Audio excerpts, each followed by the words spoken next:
So what can Augustine or Calvin, Abraham Kuyper or Leslie Newbegin teach journalists? Is it a fool's errand to think that they can?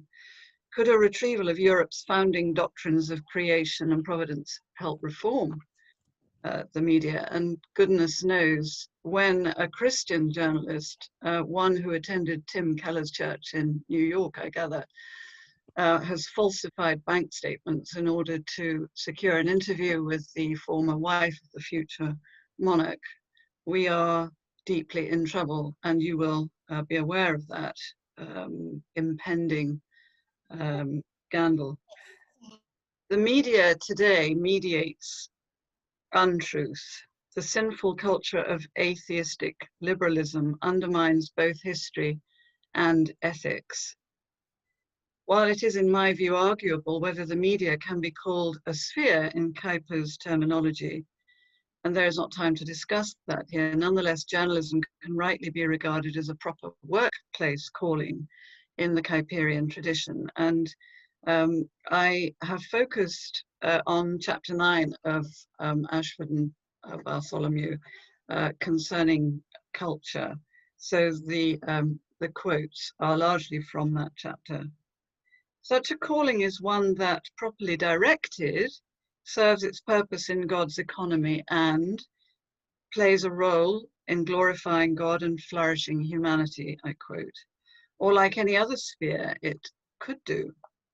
Indeed, I would argue with the authors that journalism's demise is at root a question of false theology, a neo-Lutheran view whose, in quotes, proponents tend not to see cultural life as part of the church's mission and may not see it as part of a life and death battle. And this, I suggest, is catastrophic. Journalism has been orphaned by the church's neglect of its intended Godwardness. I founded a charity to try and do something about it and was in the end blown out of the water by the Church of England. That's another story. So we have been abandoned, really, journalists, by the church. The time for a work of cultural cleaning, therefore, in the author's word, in the media context is therefore ripe. And it must begin with us, with a correct biblical theology that sees the workplace calling as a direct extension of the cultural mandate, exercised in relation to God's creation and as a means by which God dramatically conveys his love for the world. And I speak as someone who's been a journalist both in the missionary context and in the secular context, and discovering that journalism actually could convey the love that the Creator has for his creation was one of the great joys of my life. The Leveson inquiry into widespread journalistic criminality, on the other hand, the phone hacking scandal, exposed our current predicament, our lost ethical moorings. Fake news, there has always been, as Derek Taylor's Fund survey in 2018 explains, and he says, in Tudor England, rather like Trumpian America, printed papers branded the monarch a horrible monster and were in turn accused of publishing false fables.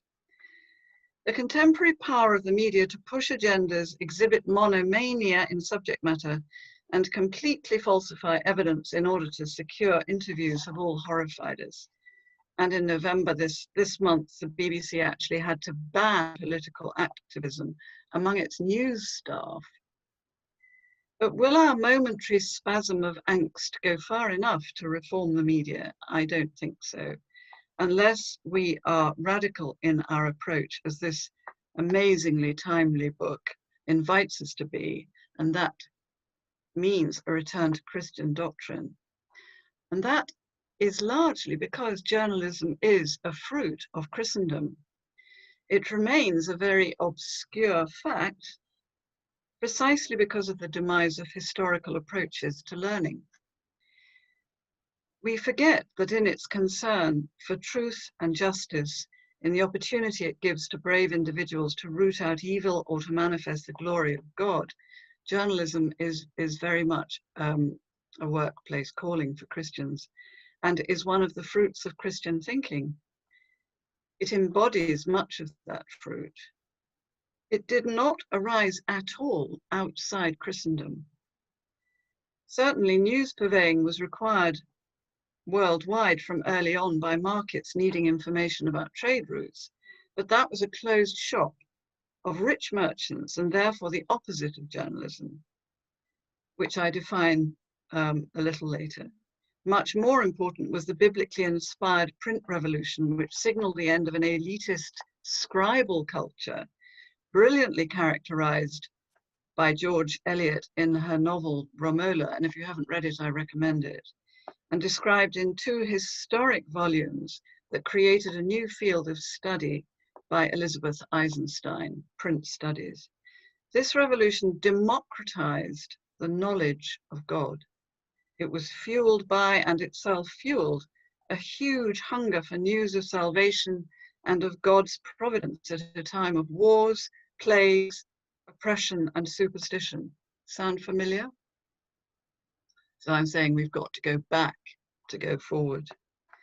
That history is no longer known. Michael Pickering laments this in his essay that opens the Routledge Companion to British media history, no less. The Routledge Companion is opened by an essay called Devaluation of History in Media Studies, and he writes, "The lack of historical reference and scope in media studies has a number of causes, but certainly the postmodernist attack on history's credentials as a form of knowledge and the relentless adoption in media studies of resolutely synchronic methodologies, along with a continual skewing of attention towards the latest issues and development in communications, have encouraged an assumption of the past as settled and over, and so of little relevance to what is happening today." So I will take just one example, that's all I have time for, that is indicative of the moral atmosphere and the personal theological orientation of the first 2 decades of the 1600s in which news stories emerged. News stories showed then the characteristics that went on to form what we know as the newspaper. And without this moral atmosphere and this motivation, we wouldn't have had newspapers at all. These characteristics are contemporaneity, which was new, broad public dissemination, and regularity or periodicity. The news story that serves as my example is Lamentable News out of Monmouthshire in Wales, dated 1607. It's a classic example of how the reader is provided with clear advice as to how to read the story, not just as to how a story should be interpreted, but why it is a story in the first place, i.e., why effort has been expended to get it and tell it and put it in the public domain. The author offers a moral framework to the reception of news. He tells the reader that the account should be read, in quotes, with that good affection wherewith I do present it, and I am sure it both may and will profit thee, by putting thee in remembrance why God doth punish others, that so thou mayest thyself in time look unto thine own courses, lest he proceed in the same or some more grievous manner with thee. Says the media historian Joad Raymond at St. Mary's, London University, the author sees himself as spiritual guide and declares that the news, far from being written to excite idle curiosity, is instead published to provide moral instruction. And lest there be any risk of misreading, prefaces were written to underpin the point. And there's a lot of prefaces and a lot of work done on these extraordinary phenomena. Such paratextual material controls one's whole reading of the text, says Gérard Genet.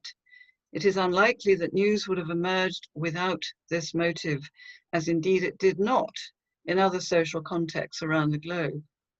It was missionaries who founded the printing presses and the first newspapers in China, in India, and in many other places, in order to celebrate the cultures they'd come to and to teach the people about their own civilization, as well as. Nicholas Brownlees at the University of Florence says, "What we therefore see is that news is understood and recounted within a religious framework. In the vast majority of pamphlets between 1600 and 1620, news stories are not conceived of as being important in themselves, as a standalone feature of human existence worthy of expression, as is the case now, but rather as a manifestation of God's will." And that motivation was absolutely fundamental to the establishment of a free press. This is the doctrine that finds God and his purposes in everything within an interconnected cosmos, evincing in his human creatures significance and gratitude. News is news of God and his dealings with man. What happens is important enough to be reported and broadcast for the edification and salvation of souls and for the glory of God.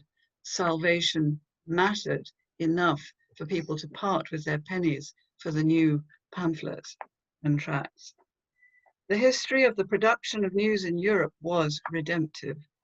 When such journalism ceases to be directed towards God, God's creation designs, it becomes sinful and corrupt, a platform for demagoguery, for the exercise of power without responsibility, untrusted and untrustworthy. Excavating and exposing the idolatry underpinning journalism today is part of our ongoing task. Thank you.